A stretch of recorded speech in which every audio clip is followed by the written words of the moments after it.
Khasis come, we also go to Malsnai, we go to Shillong, we go to elsewhere. It's very good things. But what happened? What it happens in Lapangap, in Tapat, in Kanduli? This should not be happen elsewhere. The SDC will go and speak openly. We will give memorandum to DC also and let the Khasis live peacefully there. Don't fight.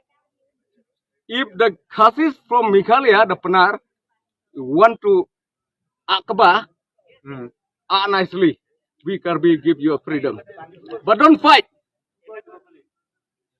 No Babtlikab and all, nothing. So from my side, what we want is that we want peace.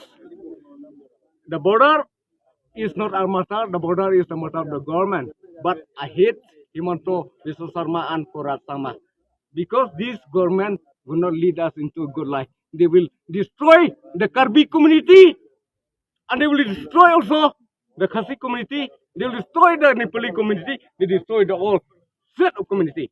They are destroyers. So what at this moment, at this junction, at this very moment, at this present here, what I want to add is that we live peacefully. We want love and long live SDC. Long live Karbi people. Long live Gorkhali. Long live Khasi.